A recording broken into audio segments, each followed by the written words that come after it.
Kebakaran akibat foto prewedding menggunakan flare di Bukit Teletabis atau Savana Watangan di kawasan wisata Bromo, Probolinggo, Jawa Timur hingga saat ini masih belum bisa dipadamkan.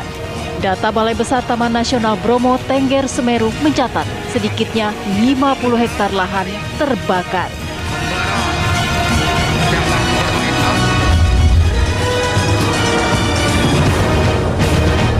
Masa pendaftaran Capres-Cawapres dalam pemilu 2024 rencananya dimajukan dari jadwal awalnya pada 19 Oktober hingga 25 Oktober 2023 diusulkan maju mulai 10 Oktober sampai 16 Oktober 2023.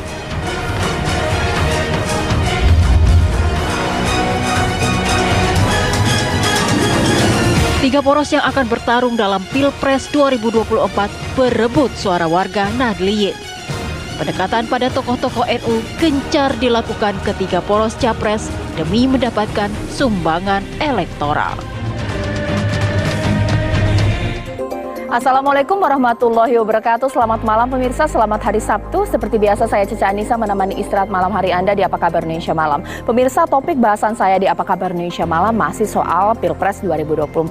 Pasca deklarasi Caimin sebagai pendamping Bacawa Pres Anies Baswedan, banyak pihak yang mengatakan, wah dengan serta-merta suara NU atau juga Nahdliyin akan bisa diraup oleh Caimin. Tapi ternyata hal tersebut juga ada yang menganalisisnya bahwa belum tentu, apalagi Putri Gus Dur mengatakan bahwa tidak selalu kemudian seluruhnya dukungan dari para kiai dan warga Nahdliyin akan diberikan untuk Caimin. Berebut suara NU di Pilpres 2024 itu akan saya bahas di Apa Kabar Indonesia Malam hari ini. Tapi informasi lainnya juga saya hadirkan untuk Anda. Kita lihat di mana masa pendaftaran Capres dan juga Cawapres dalam pemilu 2024 rencananya akan dimajukan dari jadwal pada 19 Oktober hingga 25 November 2023 diusulkan maju mulai 10 Oktober hingga 16 Oktober 2023.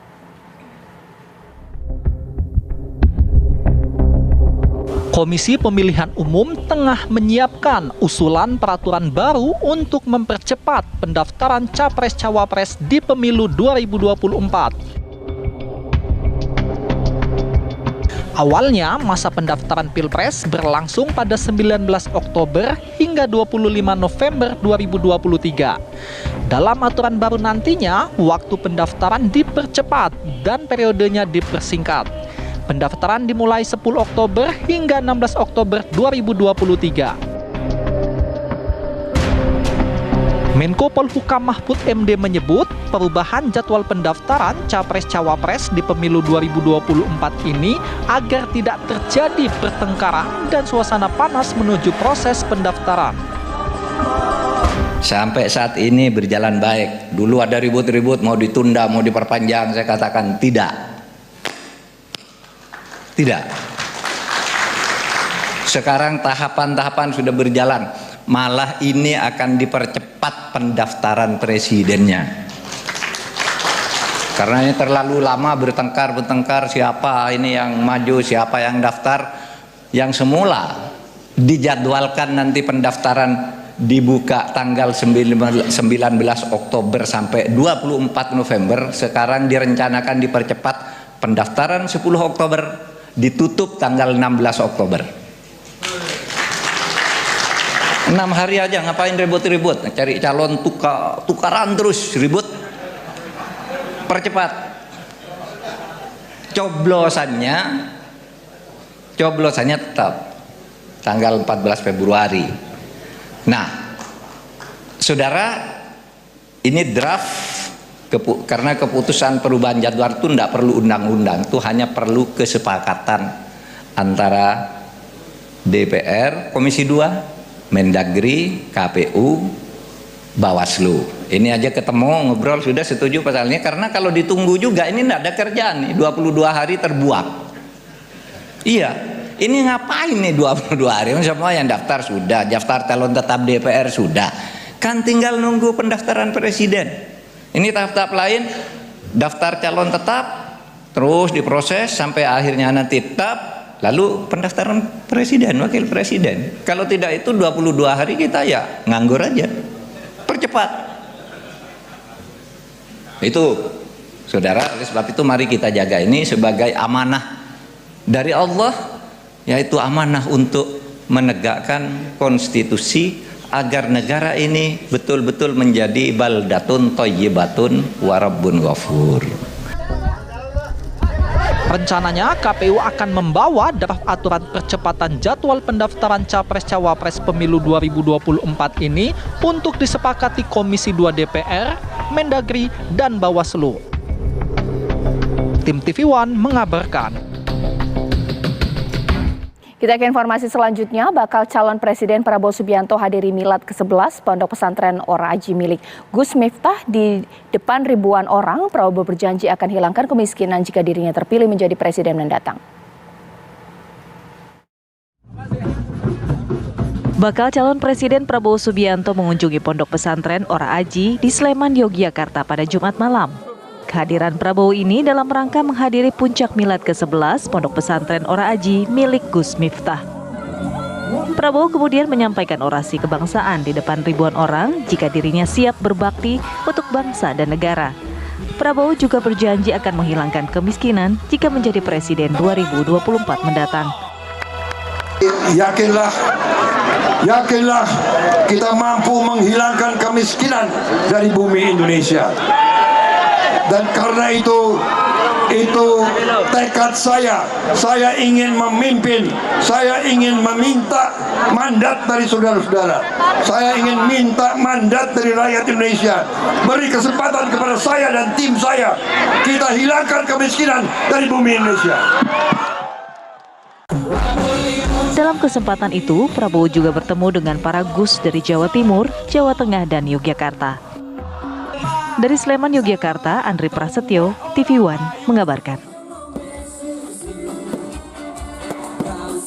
Ya, sementara itu pemirsa, bakal calon presiden dari Koalisi Perubahan Anies Rashid Baswedan hadir menyapa dalam deklarasi relawan emak-emak, tepatnya di Sampang, Madura pada hari ini. Anies berjanji akan melakukan perubahan dalam hal ekonomi dan juga kebutuhan bahan pokok jika dirinya terpilih sebagai presiden mendatang.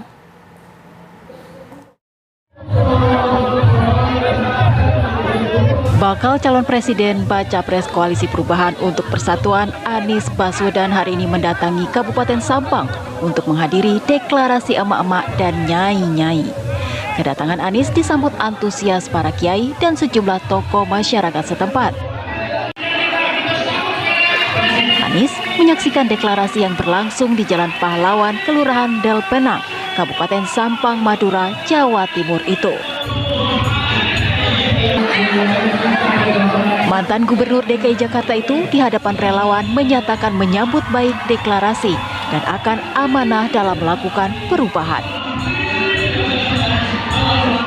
Amanat kepercayaan bagi kami dan Gus Imin untuk membawa agenda perubahan yang paling banyak disuarakan hari ini adalah mahalnya kebutuhan pokok, dan itulah yang memang menjadi fokus kita.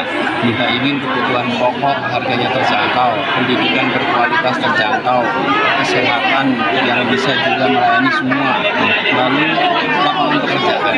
Inilah agenda perubahan kami, dan kita merasa bersyukur ada dukungan dari para nyai, emak-emak di Madura ini, mudah-mudahan akan bisa meluas. Di Sampang, selain menghadiri deklarasi, Anies juga dijadwalkan menghadiri haul di Pondok Pesantren Al-Ihsan, Cirengoan, Omben, Kabupaten Sampang. Dari Sampang, Madura, Dimas Farik, TV One mengabarkan. Pemirsa, berebut suara NU di mana kemudian bisa diupayakan oleh Caimin dalam diduga mempolitisasi pemirsa. Itu yang akan saya bahas sesaat lagi pemirsa. Mungkinkah kemudian suara NU bisa diraup sepenuhnya oleh Caimin? Usai jeda berikut di Apa Kabar Indonesia Malam.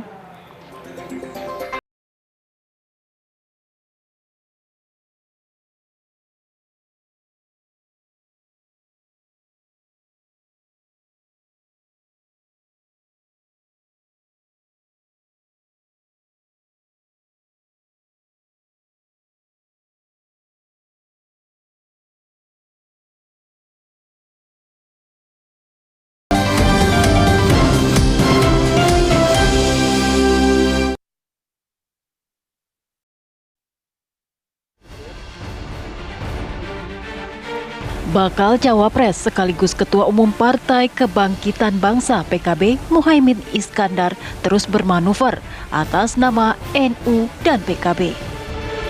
Meski demikian, Caimin panggilan akrab Muhaimin Iskandar masih terus jualan buat pemilu 2024.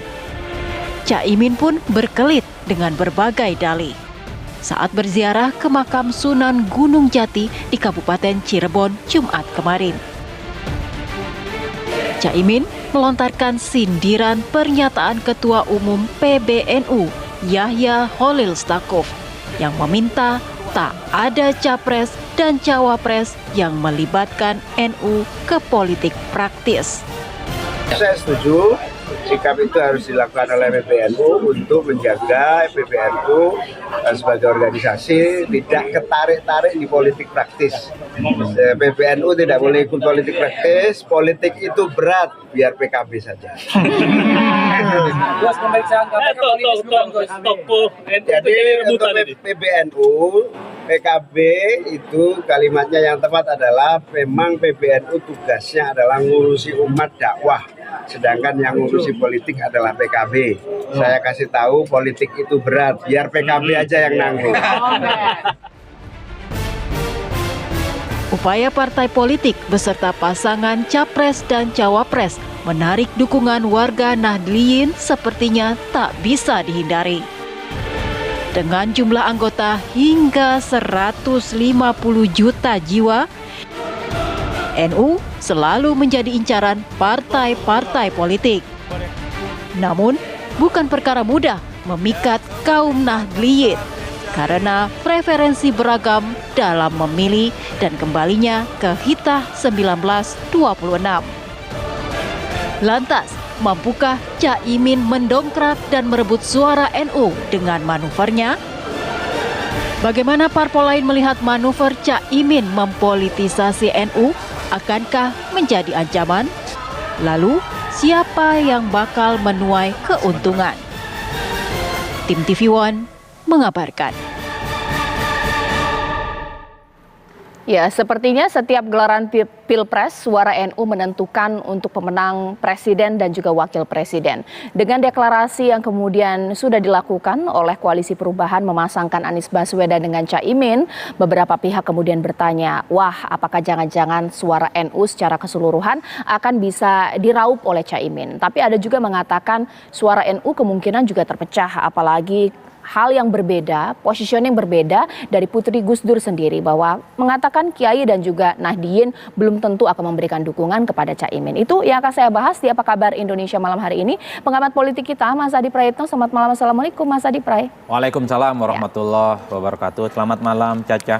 Ya, saya juga sudah tersambung dengan dua politisi kita, mulai dari perwakilan PKB, Waketum PKB di sini Pak Jazilul Fawait dan juga ada Gus Nabil Harun yang mewakili PDIP. Selamat malam, assalamualaikum warahmatullahi wabarakatuh, bapak-bapak. Waalaikumsalam warahmatullahi wabarakatuh. Waalaikum. Mbak Caca. Baik, mungkin sekarang saya ingin ke Pak Jazilul Fawait terlebih dahulu ya Pak ya. Pertanyaan sederhananya, seberapa percaya diri sih PKB akan bisa mengambil suara NU dengan deklarasi Caimin sebagai pendamping Anies Baswedan?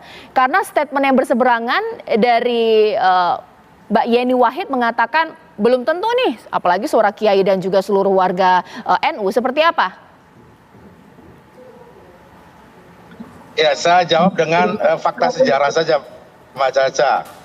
Bahwa selama 10 tahun ketika PKB bersama dan Pak Jokowi menang, itu karena Pak Muhaimin atau PKB bergabung di koalisi Pak Jokowi.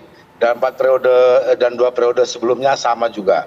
Oleh sebab itu, saya agak mengkoreksi judul yang ada. Caimin bukan jualan NU, tapi Caimin meneruskan mandat politik dari kaum Nahdliyin sesuai dengan sejarah kelahiran PKB.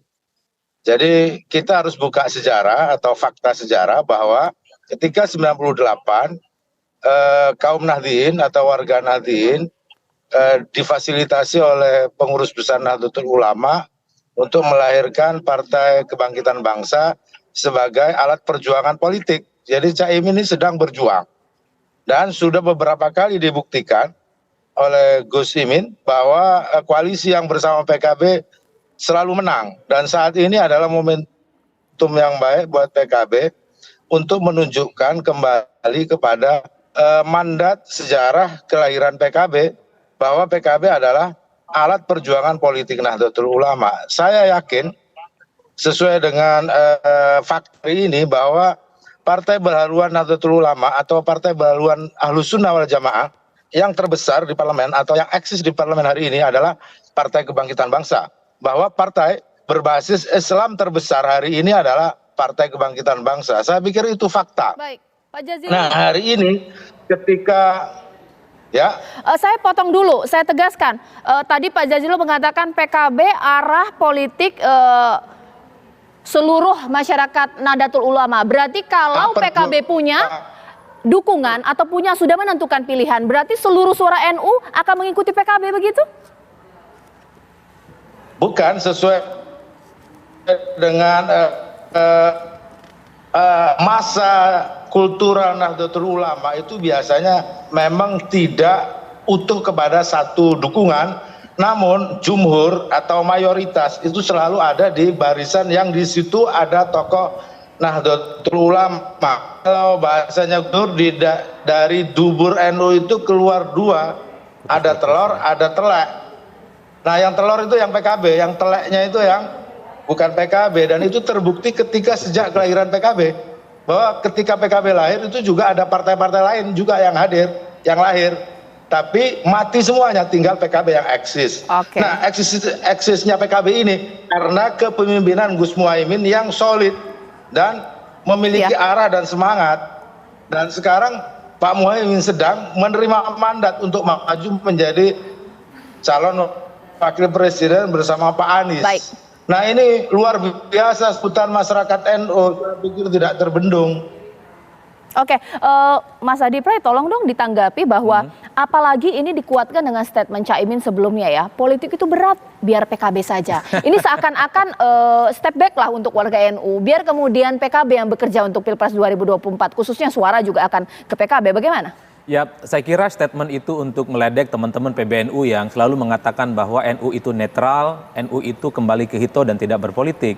Tapi nyatanya dalam praktiknya banyak juga endorsement dari PBNU yang menyebutkan salah satu kandidat tertentu untuk bisa maju di 2024. Sebut saja misalnya Erick Thohir yang masuk nominasi sebagai calon wakil presiden yang mereka usung.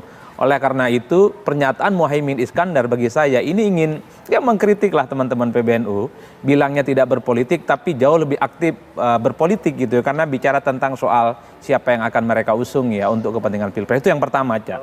Yang kedua, saya ingin mengatakan bahwa harus diakui banyak pemilih dari NU itu pilihan politiknya adalah PKB, itu tidak bisa dibantah. Tapi kalau kita bicara tentang Pilpres itu agak beda, bahwa orang yang mengaku NU atau bahkan orang-orang NU yang memilih PKB adalah mereka yang tidak otomatis memilih Muhaimin Iskandar ataupun Anies Baswedan. Tapi banyak dari pemilih NU itu per hari ini itu afiliasi politiknya lebih banyak mendukung Ganjar Pranowo, sebagian yang lainnya mendukung Prabowo Subianto, dan sebagian yang lainnya mendukung Anies Baswedan. Itu fakta politik ya, yang didasarkan pada data-data survei. Ini survei dilakukan sebelum Muhaimin Iskandar itu mendeklarasikan diri sebagai calon wakilnya Anies Baswedan. Mungkin akan ada cerita yang berbeda setelah Muhaimin jadi wakilnya Anies, mungkin peta politisnya, konfigurasi politiknya akan berubah. Bagaimana sentimen NU ataupun sentimen pemilih PKB itu akan semakin mengeras, semakin mengental, atau justru sebaliknya kepada Muhaimin Iskandar. Itu satu. Yang kedua, kalau kita melihat realitas politik hari ini didasarkan pada survei-survei misalnya, elektabilitas PKB pada Pileg 2019 yang lalu itu kan 9,6. Tapi ketika dikonversi menjadi elektabilitas Muhaimin Iskandar itu jauh. Karena hanya ada sekitar 1-2% orang yang merasa memilih PKB tidak otomatis memilih Muhaimin Iskandar. Oleh karena itu 7 bulan waktu yang tersisa, PR utama dari Muhaimin Iskandar itu adalah mengkonversi orang yang merasa memilih PKB otomatis memilih Muhaimin Iskandar, karena ada sekitar 7,5% masyarakat yang merasa memilih PKB itu tidak memilih Muhaimin Iskandar. Yang ketiga, yang ingin saya katakan adalah bahwa yang paling penting, sekalipun ada tokoh dari kalangan Nahdlatul Ulama maju bertanding di Pilpres sebagai cawapres misalnya, itu tidak ada jaminan mampu memenangkan pertarungan di Pilpres 2024. Baik. Kita ingat, Pilpres 2004 diikuti oleh cawapres yang saya kira dua figur kunci di situ. Dari kalangan Nahdlin, ada Kiai Hashim Muzadi, cawapresnya Megawati Soekarno Putri, ada Gus Solah, cawapresnya Wiranto. Tapi kalah dengan SBY yang saat itu berpasangan dengan Yusuf Kala. Begitupun dengan Pilpres 2019. Kita tahu persis bahwa ya tokoh-tokoh politik yang terafiliasi dengan NU misalnya tidak terlampau kuat untuk mengonsolidasi kekuatan politik NU. Oleh karena itu, bagi saya yang paling penting adalah bagaimana pintu masuk di kalangan Nahdlin itu bisa dipastikan dengan figur NU maju atau tanpa figur NU untuk bisa bertanding. Figur NU maju, sepertinya ini Gus Nabil boleh memberikan tanggapan seakan-akan mencontek formulasi PDIP ketika kemudian memasangkan Pak Jokowi dengan Kiai Ma'ruf Amin. Nah ini bagaimana? Khawatir tidak PDIP? Apakah jangan-jangan kemudian akan mengambil tokoh NU lainnya? Mungkin yang lebih hebat atau seperti apa? Ya, tentu kami tidak khawatir ya. Karena berdasarkan data dari hampir seluruh lembaga survei itu mayoritas pemilih Nahdlatul Ulama itu menjadi pemilih PDI Perjuangan. Boleh dibuka cek survei Kompas maupun survei yang lain. Di atas 20% itu pemilih Nahdlatul Ulama menjadi pemilih PDI Perjuangan. Jadi saya kira kita tidak perlu khawatir soal dinamika yang terjadi saat ini. Kemudian yang kedua, garis ataupun basis massa PDI Perjuangan dengan Nahdlatul Ulama ini juga hampir-hampir sama. Cuma bahasanya saja yang berbeda. Kalau di PDI Perjuangan itu disebut marhain atau wong cilik, nah di Nahdlatul Ulama ini disebut mustad'afin. Nah, sejauh ini apa yang dilakukan oleh PDI Perjuangan ini juga sudah banyak yang dilakukan perjuangan untuk Nahdlatul Ulama, melahirkan banyak undang-undang regulasi, misalnya undang-undang pesantren. Ini tentu pekerjaan tidak hanya satu partai, tapi juga seluruh partai memperjuangkan lahirnya undang-undang pesantren. Kemudian soal Hari Santri misalnya, saya menjadi saksi bahwa Hari Santri ini kita bekerja sama PDI Perjuangan dengan Nahdlatul Ulama. PDI Perjuangan melahirkan Hari Santri, kemudian Nahdlatul Ulama melahirkan Hari Pancasila. Nah, komunikasi, dialog dengan antara PDI Perjuangan dengan tokoh-tokoh Nahdlatul Ulama selama ini sudah terbangun cukup baik. Dan saya kira kita tidak terlalu khawatir terkait dinamika yang hari ini terjadi. Dan tadi saya kira Mas Adi Praitno sudah cukup gamblang menyampaikan analisanya dan saya cukup sepakat dengan Mas Adi. Oke, baik. Nanti saya akan kemudian membahas bahwa itu artinya bahwa ketika suara NU pun tidak kemudian bulat kepada Caimin karena saat ini sudah dideklarasikan oleh Anies adalah Caimin sebagai pendampingnya. Ini menandakan bahwa Pilpres 2024 adalah pertarungan untuk memperebutkan suara NU. Sesaat lagi.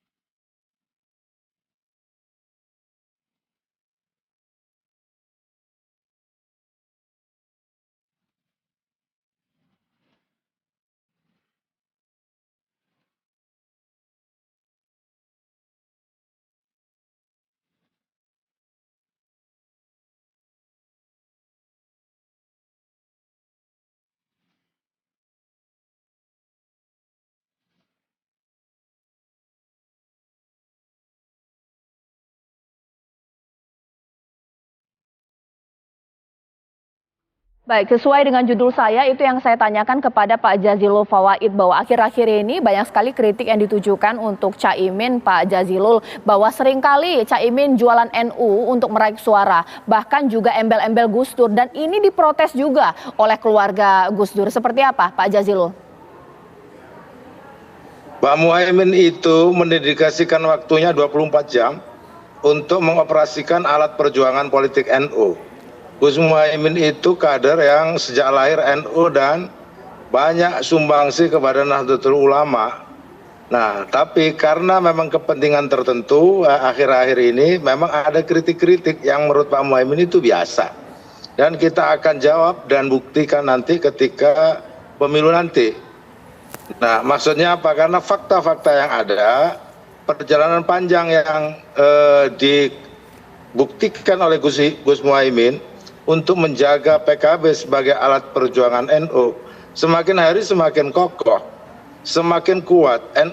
PKB bukan hanya lagi sebagai partai Jawa Timur, namun PKB sudah menjadi partai nasional.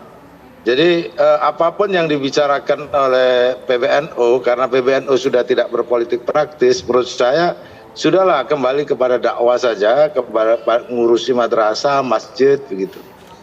Nah, oleh sebab itu bagi Gus Muhaimin ini saatnya membuktikan kritik-kritik itu. Nah, dan sudah dibuktikan 2 kali Pilpres Gus Muhaimin selalu menang. Memang ada banyak di situ yang membantu NU, bukan hanya PKB, Gus Nabil juga dari PDIP, ada di pengurus PBNU. Tapi masih segar diingatan bahwa ada sejarah yang sangat mencoreng PBNU ketika misalkan bendahara umumnya bermasalah secara hukum dan itu dari kader PDIP. Para kiai juga mencatat itu dan mengingatkan kita semua. Oleh sebab itu, perjuangan yang dilakukan oleh Gus Muhaimin hari ini menurut saya boleh saja orang memberikan penilaian, namun saya hakul yakin perjuangan bukan jualan ya Pak, perjuangan yang sedang dilakukan oleh Gus Muhaimin ini semata-mata adalah untuk kesejahteraan, kemaslahatan warga Nahdlatul Ulama yang selama ini terpinggirkan. Baik. Jadi ini penting menurut saya dan ini harus dibuktikan. Baik. Termasuk nanti apakah PDIP atau Gerindra nanti mengambil tokoh dari NU atau tidak. Kalau mengambil tokoh dari NU berarti takut dengan Gus Muhaimin, itu aja gampang dan kita buktikan. Okay. Gus Nabil tanggapi dong.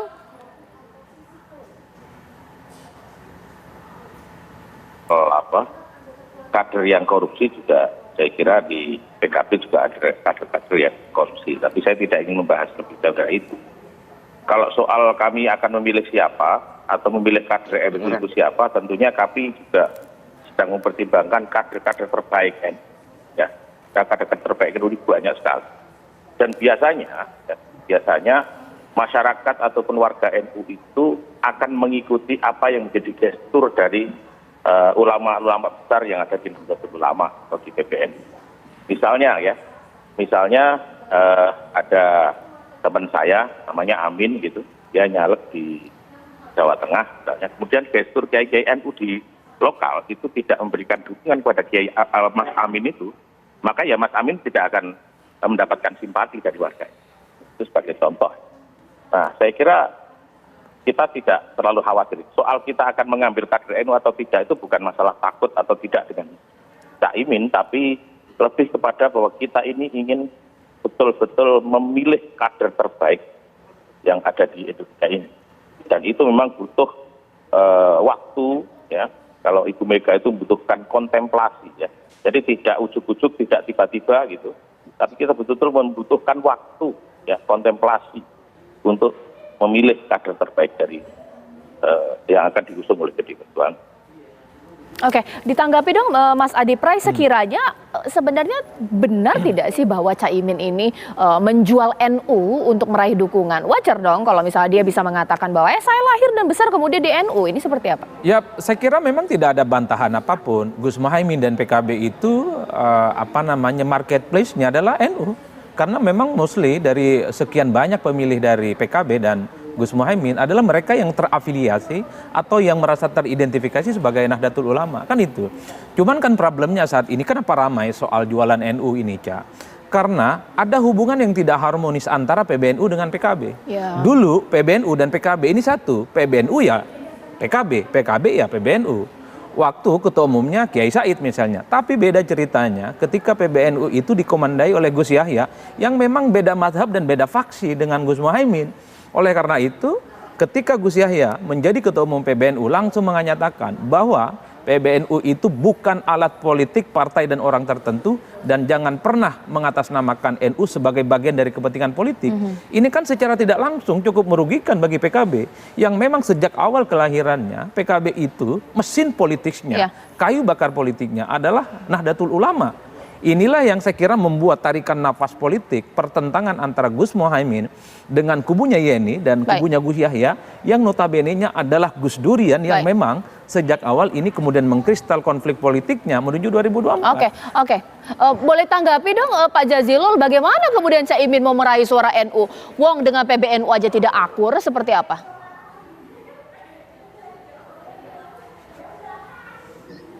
Pak Jazilul, NU boleh itu ada tanggapi, dua faktor, ada NU struktural dan ada NU kultural. Ya, saya tanggapi bahwa di NU itu ada NU struktural dan ada NU kultural. NU kultural itu lebih besar daripada NU struktural. Apa yang didiskusikan hari ini adalah menyangkut NU struktural. Dan hari ini struktur PWNU Jawa Timur, kiai-kiai yang ada di struktur PWNU, struktur di tempat yang lain itu supportnya luar biasa kepada PKB dan tidak mengatasnamakan jabatan dia di struktur. Itu bisa dicek ketika deklarasi di Hotel Yamato Jawa Timur itu luar biasa. Itu banyak ada Surya PBNU, ada Wasil Sekjen PBNU, tapi itu tidak menggunakan nama embel-embel PBNU. Jadi struktural memang begitu wataknya NU struktural. Namun sekarang NU kultural lebih cerdas. Pak Jazilul, ditahan dulu. Sekarang saya mau minta menimpali dong Gus Nabil. Ini seakan-akan suara NU kultural pasti akan bisa diambil atau disedot oleh Caimin. Padahal pemilih dari sektor NU juga banyak ke PDIP loh. Bagaimana Gus Nabil, boleh menanggapi?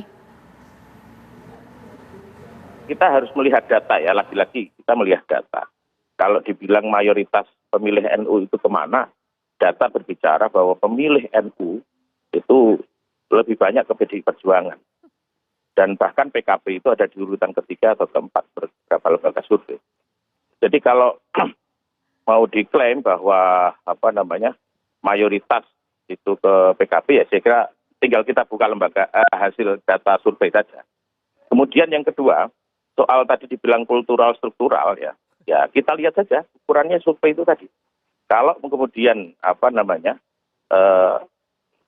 partai itu kemudian bisa menarik sebanyak-banyaknya warga NU, berarti dia betul-betul memperjuangkan NU dan senafas dengan apa yang menjadi garis-garis perjuangan Nahdlatul Ulama. Jadi ukurannya sederhana saja. Kalau menurut saya tinggal kita buka lembaga survei, dapatnya berapa persen, nah itu saya kira fair. Baik, makin menarik. Nanti Pak Jazilul boleh menanggapi sesaat lagi. Wong suara NU malah pilih PDIP. Usai jeda berikut.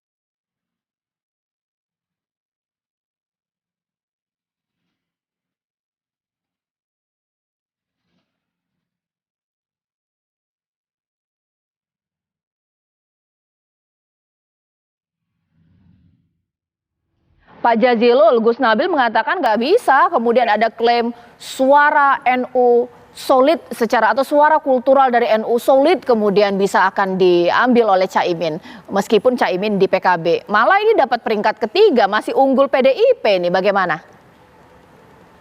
Ya, saya jawab ya, itu adalah survei pileg bukan pilpres. Itu satu. Yang kedua, kalau kita asosiasikan pada partai politik, tidak terbantahkan bahwa partai politik yang dianggap memperjuangkan aspirasi Nahdlatul Ulama itu PKB. Apalagi didukung oleh fakta sejarah bahwa PKB itu yang dilahirkan oleh PBNU. Jadi menurut saya fakta yang disebutkan ini kaitannya dengan dengan pileg. Oleh sebab itu Gus Muhaimin hari ini masuk kertas suara pilpres. Beliau adalah calon wakil presiden dan sudah terbukti berkali-kali ketika tokoh NU masuk, utamanya ketika dibawa oleh Gus Muhaimin sejak Kiai Ma'ruf Amin, Pak Yusuf Kalla itu menang. Apalagi hari ini yang menjadi calon wakil presiden adalah cucu pendiri Nahdlatul Ulama, cicit pendiri Nahdlatul Ulama. Maka secara kultural para kiai-kiai yang memiliki kaitan kultural dengan pesantren, saya yakin akan ke Gus Muhaimin, kecuali nanti ada tokoh NU yang lain. Nah, itulah yang saya sampaikan sebagai bagian dari data setiap perjalanan Pilpres. Nahdlatul Ulama atau Nahdien selalu menjadi rebutan, tokoh Nahdien menjadi rebutan. Dan hari ini mandat itu diberikan kepada Gus Imin, cucu Mbak Bisri Sansuri, pendiri Nahdlatul Ulama. Kader tulen NU, dan itu nggak bisa dibantah. Pakai data apa untuk membantah itu? Gus Nabil, ditanggapi dong. Kalau lihat basic Pilpres, katanya ya kita lihat basic Pileg dulu dong. Jadi kita lihat misalnya surveinya Caimin ini di berapa persen. Kalau surveinya Caimin ini di bawah surveinya PKB, maka ya sekarang Caimin harus harus berusaha keras meyakinkan mengambil masa PKB dulu, gitu kan? Karena surveinya Caimin ini di bawah surveinya PKB, gitu. Jadi saya kira tidak terlalu khawatir lah. Dan kemudian kalau soal berjasa terhadap Nahdlatul Ulama, kita tahu bahwa di DPR untuk menyusun undang-undang saja itu kita nggak bisa sendiri, harus bersama dengan partai-partai politik yang lain. Kemudian kalau kita lihat di PDI Perjuangan misalnya, hari ini ada 109 kepala daerah maupun wakil kepala daerah yang berasal dari kader Nahdlatul Ulama yang kemudian diusung oleh PDI Perjuangan. Nah, saya kira kita ingin bekerja terus bekerja keras untuk mewujudkan kemaslahatan bagi bangsa, termasuk di dalamnya Nahdlatul Ulama. Dan saya juga sepakat bahwa pengurus besar Nahdlatul Ulama ini juga harus bisa kemudian menjaga dengan seluruh partai politik bahwa ada kader-kader Nahdlatul Ulama yang berjuang di partai politik yang lain yang ini juga harus mendapatkan perlindungan dari Nahdlatul Ulama. Oke, Mas Adi Pray, kalau nanti sampai akhir hanya Anies yang kemudian menggandeng calon wakil presiden dari suara NU, kira-kira berhasil tidak jualan saya? Caimin berhasil jualan NU? Kalau kita membaca angka-angka politik ya sampai hari ini memang pemilih NU itu cukup berjarak dengan Anies Baswedan, bahkan dengan Muhaimin Iskandar, itu nggak bisa dibantah. Ada tembok tebal yang sebenarnya membuat kawan-kawan NU, Nahdliyin itu agak tidak mau memilih Anies Baswedan.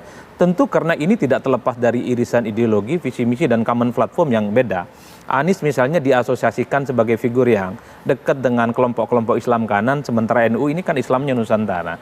Dalam konteks itulah kemudian saya membaca soal NU tidak NU ini kan soal bagaimana meyakinkan pemilih dari kalangan NU itu sendiri yang paling penting.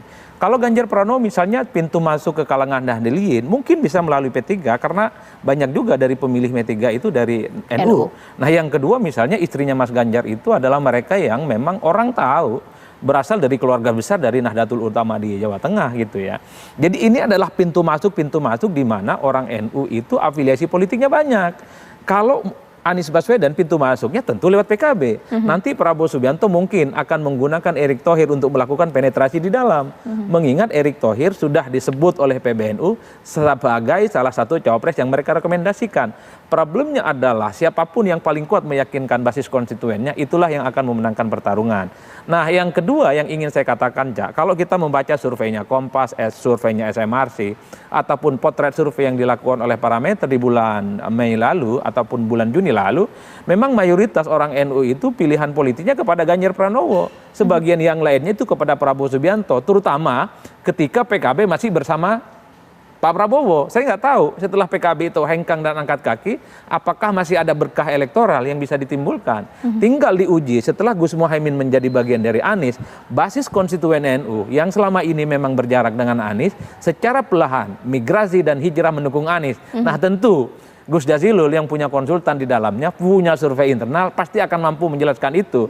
Tapi jarak psikologis antara pemilih NU dengan Anies, dari dulu sampai sekarang, temboknya itu agak susah Gus untuk ditembus ya. Tinggal bagaimana ikhtiar politiknya yang bisa dilakukan. Apalagi pada saat yang bersamaan kalau mau jujur, ketika PBNU menyatakan bahwa pilihan politik NU itu bukan hanya PKB, tapi bisa PDIP, bisa Golkar, bisa Demokrat, bisa Gerindra. Ini secara tidak langsung mengurangi rasa soliditas teman-teman NU yang tidak kemudian yang terasosiasi sebagai pemilih yang hanya kepada PBNU. Ini tentu jalan terjal, berliku dan mendaki yang harus dilakukan oleh Gus Muhaimin, bahwa NU itu pilihan politiknya oleh PKB. Hanya waktu, hanya kerja politik dan sosialisasi meyakinkan kalangan Nahdliyin lah yang akan menjadi ukuran segala-galanya. Karena PDIP, karena partai politik yang lain kalau mau jujur, mereka juga punya caleg dari kalangan NU, punya kepala daerah dari kalangan NU, punya basis konstituen dari kalangan NU, dan strukturnya pun juga banyak dari kalangan-kalangan NU. Oleh karena itu, NU memang menjadi barang seksi. Karena anatomi kekuatannya sudah terdistribusi ke banyak tempat, tidak lagi hanya di PKB. Bahkan kalau kita lihat misalnya banyak juga kawan-kawan PKB yang tidak jadi pengurus PBNU sekarang. Suara NU dikatakan masih belum solid untuk satu pilihan. Apakah jangan-jangan ini juga yang membuat Caimin sekarang gencar lakukan safari untuk bertemu dengan kiai sesepuh NU, Pak Jazilul? Ya, alhamdulillah sejak tadi siang Pak Muhaimin bersama Pak Anies Baswedan ziarah Wali Songo dan terus mendekati basis-basis Nahdlatul Ulama. Saya yakin yang disebut Pak Adi Pray soal tembok tadi nggak terlalu berat untuk PKB menjelaskan sebab apa Pak Anies Baswedan punya track record yang memang sekarang ini di stereotip saja. Tadi luar biasa sambutan para kiai, sambutan para ulama, sambutan kader NU. Oleh sebab itu tunggu saja, saya pikir survei di depan daripada kita membaca survei yang di belakang.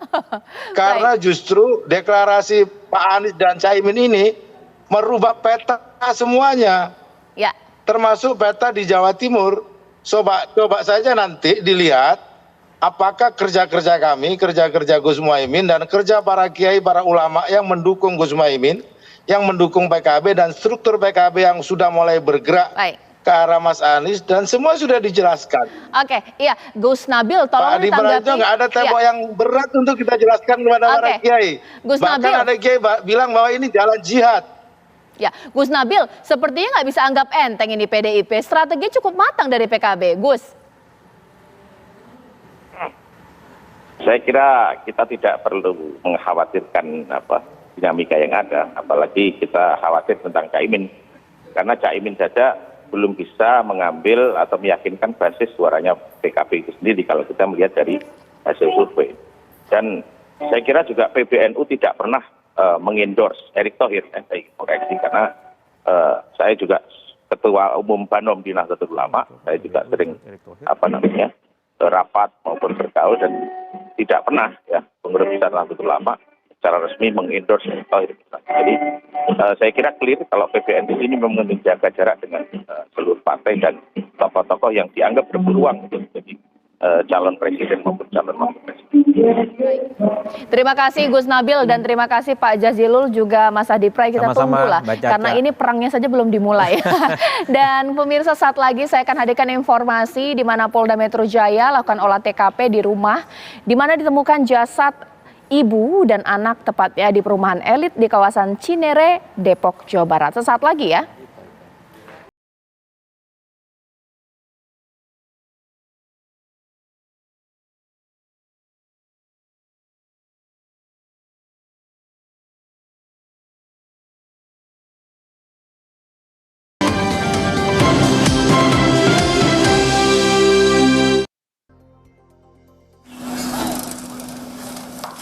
Proses olah TKP dipimpin oleh Kasubdit Jatanras Ditreskrimum Polda Metro Jaya AKBP Samian. Dalam olah TKP hadir Kabidokes Polda Metro Jaya Kombes Pol Heri Wijatmoko dan Kapolsek Cinere beserta jajaran. Diketahui Polda Metro Jaya melakukan olah TKP setelah mengambil alih kasus penemuan jasad ibu GA 64 tahun dan anak DA 38 tahun. Kedua korban ditemukan dalam kondisi sudah tinggal kerangka di rumahnya di Cinere, Depok. Dari olah TKP sementara, polisi sudah melakukan beberapa hal, mulai dari menelisik kemungkinan adanya jejak orang lain selain korban, hingga menelisik kemungkinan adanya racun. Berdasarkan olah TKP, petunjuk dalam kasus ini yakni sebuah file dalam laptop yang berjudul To You Whomever dan sebuah kaleng minuman yang berada dekat dengan keduanya.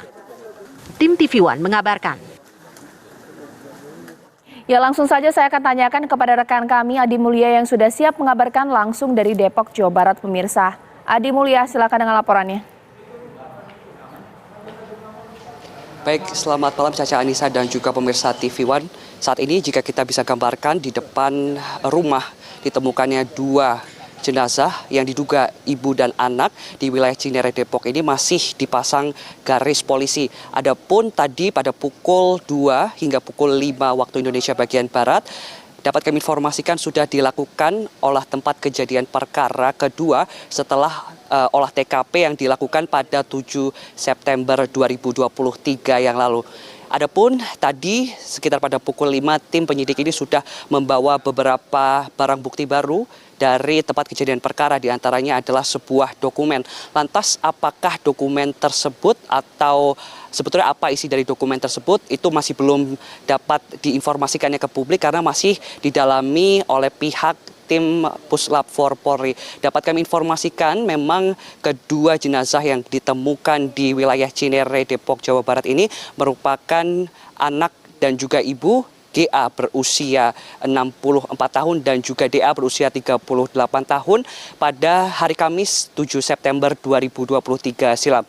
Adapun awal mula terjadinya atau diketahuinya ditemukannya 2 jenazah tersebut ini berdasarkan dari kecurigaan warga yang memang mengira bahwasannya 2 korban ini atau jenazah ini sedang tidak berada di dalam rumah sejak 1 bulan silam. Kemudian dari kecurigaan tersebut, kedua petugas di perumahan tersebut mendatangi tempat kejadian perkara dan saat masuk ke dalam garasi rumah tercium bau tak sedap, kemudian langsung menghubungi Polres Depok dan dapat kami informasi ditemukan di dalam kamar mandi dengan kondisi yang sudah tidak baik, di mana sudah ditemukan di dekat jenazah ini sejumlah barang bukti seperti bekas minuman dan juga secarik surat. Demikian Caca Anissa dan juga pemirsa TV One langsung dari tempat kejadian perkara. Saya kembalikan ke Anda di studio. Terima kasih Kurnia Amal mengabarkan langsung dari Depok, Jawa Barat. Sekarang kita ke informasi selanjutnya pemirsa, di mana kebakaran melanda sebuah gudang pembuatan sepatu, tepatnya di Jalan Kampung Belakang Kalideres, Jakarta Barat pada siang tadi. Ya pemirsa, kobaran api serta kepulan asap hitam kian membesar hingga membakar habis seluruh bagian gudang. Mungkin gede, plastik soalnya kan itu.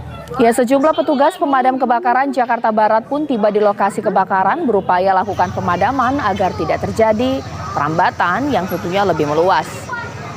Pada proses pemadaman, petugas sempat kesulitan dengan sumber air yang memang jauh. Dugaan sementara api berasal dari kebocoran tungku pembuatan timah lubang tali sepatu. Ini udah beku.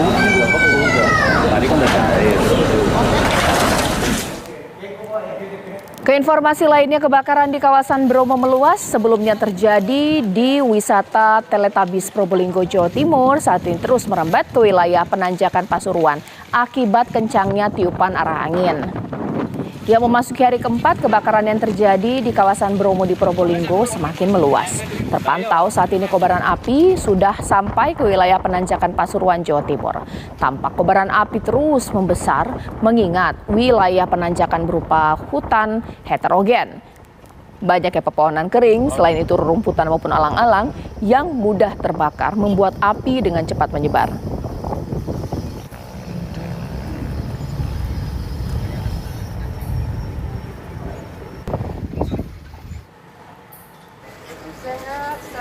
Sementara itu, Gubernur Jawa Timur Kofifa Indar Parawansa pun tinjau lokasi kebakaran di kawasan Bromo, Probolinggo, Jawa Timur pemirsa.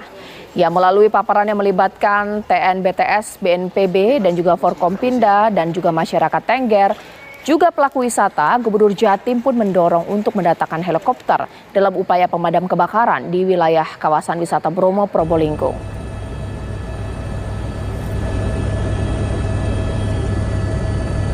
Kita dikagetkan ada viral bahwa ada kebakaran karena prewed di sini, dan kami minta tambahan armada dari BNPB.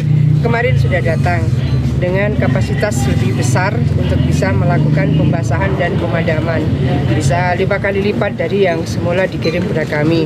kemarin saya koordinasi dengan Kepala BNPB dan tim.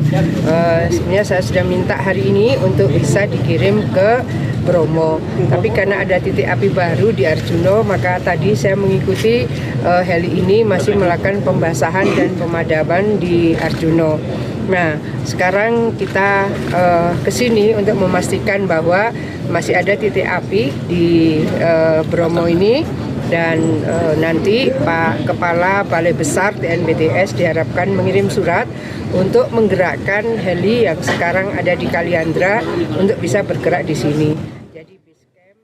Pemirsa, usai video viral di media sosial di mana warga negara asing yang lakukan penganiayaan terhadap warga lokal di kawasan Jimbaran, Badung, Bali, pemirsa, akhirnya berhasil ditangkap oleh kepolisian Polsek Kuta Selatan.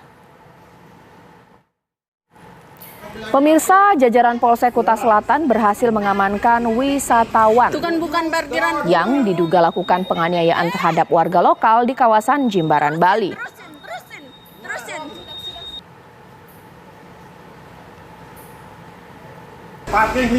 Pelaku diamankan di villa tempat ia menginap, tepatnya di kawasan Uluwatu. Dari keterangan pihak kepolisian, kejadian penganiayaan tersebut terjadi pada Juni lalu di mana pelaku atas nama Capurko Artan memarkir mobil yang ia gunakan di depan gerbang masuk kos-kosan korban. Lantaran tidak bisa masuk, kemudian ia mengetuk kaca mobil pelaku dan kemudian pelaku salah paham, turun dari mobil dan langsung melakukan penganiayaan terhadap korban. Usai menganiaya korban, pelaku meninggalkan lokasi tersebut, pemirsa. Korban atas nama Igede Bakta Swasana yang tidak terima dianiaya laporkan kejadian ini ke Polsek Kuta Selatan.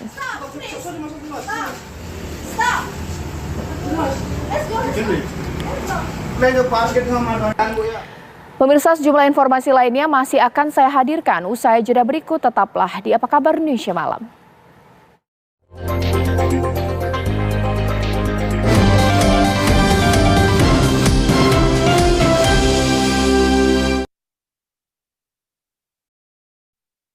Kembali di Apa Kabar Indonesia Malam, pemirsa, di mana suara umat Nahdliyin menjadi rebutan untuk 3 poros yang akan bertarung dalam Pilpres 2024. Ya, tentunya pendekatan pada tokoh-tokoh NU gencar dilakukan demi mendapatkan dukungan suara sekitar 100 juta warga Nahdliyin.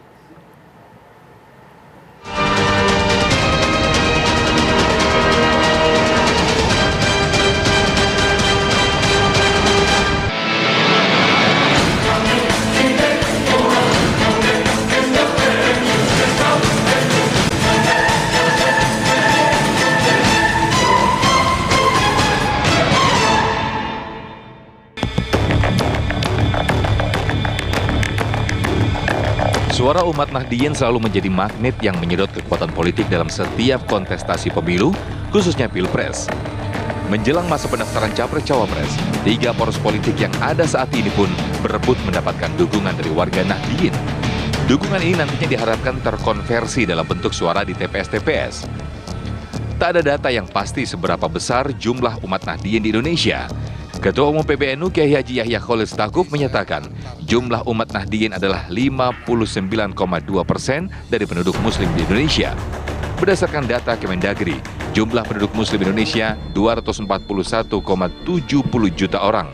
Artinya, umat Nahdliyin diperkirakan berjumlah sekitar 143 juta orang.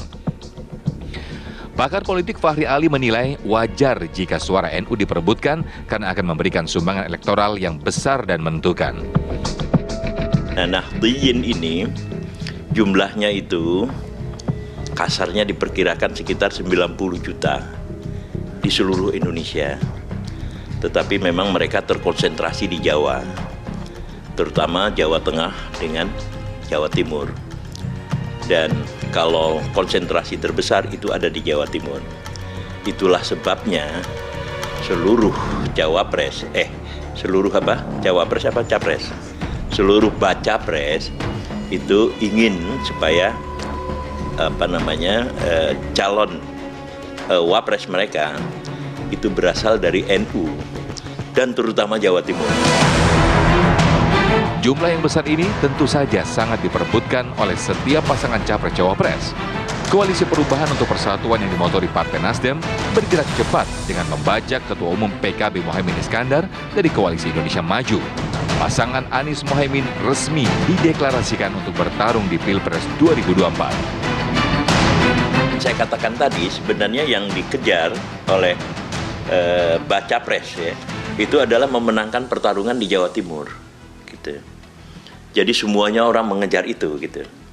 Jadi keterpilihan ya Muhaimin Iskandar sebagai calon ya wakil presiden Anies Baswedan itu lebih merupakan sebuah kalkulasi politik gitu.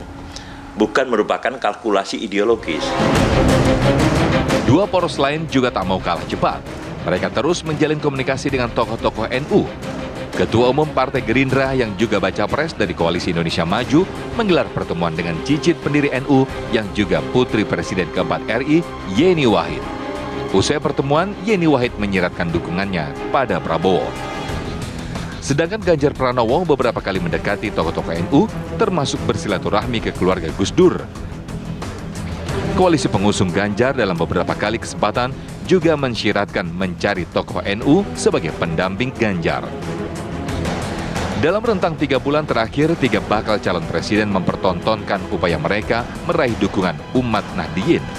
Mulai dari ziarah ke makam pendiri NU dan Gus Dur, menggayat tokoh yang dinilai menjadi representasi NU, silaturahmi dengan keluarga Gus Dur, hingga menggelar kegiatan keagamaan bersama kiai dan tokoh NU. Pendekatan kepada tokoh-tokoh NU dinilai sebagai cara paling ampuh untuk meraih dukungan. Dalam kalangan kaum sarungan, ada istilah sami'na wa ata'na, atau kami mendengarkan dan kami taati. Kekuatan NU itu ada pada hierarki. Saya menyebutnya hierarki spiritual, gitu. Hierarki spiritual itu adalah orang-orang yang suci, ya, dalam 2 tanda kutip, ya. Jadi semakin suci, ya, seorang pemimpin, semakin suci seorang dianggap seorang pemimpin, itu semakin patuh pengikutnya, gitu. Nah, di dalam sejarah, ya, mereka itu pada umumnya lebih tunduk kepada pemimpin mereka masing-masing, walaupun pemimpin itu bertingkat-tingkat, gitu. Maka secara hipotesis bisa dikatakan siapa yang mendapat simpati NU, maka mereka akan mudah mendapatkan pengikut, mendapatkan pendukung, mendapatkan hal apa saja, asal ya para orang suci ini tadi itu memberikan endorsement-nya. Pendekatan-pendekatan politik terhadap tokoh-tokoh NU ini dipastikan akan membuat kekuatan umat Nahdliyin akan terpecah. Namun Fahri menilai mereka sudah cukup dewasa untuk melihat perbedaan pilihan. Perpecahan yang berlangsung ya di kalangan mereka itu bukan ya melulu karena perpecahan politik, gitu. Di dalam konteks politik, sejauh yang saya lihat, ya mereka cukup dewasa di dalam pengertian bahwa mereka sampai kepada kesimpulan tidak mungkin menyeragamkan, gitu, pandangan-pandangan politik kaum Nahdliyin yang begitu besar. PBNU sendiri secara tegas menyatakan NU tidak berafiliasi atau memberikan dukungan politik pada kekuatan politik tertentu. PBNU juga melarang pengurusnya untuk menggunakan nama NU dalam mendukung capres-cawapres. Namun PBNU tidak melarang dukungan pribadi kepada calon tertentu.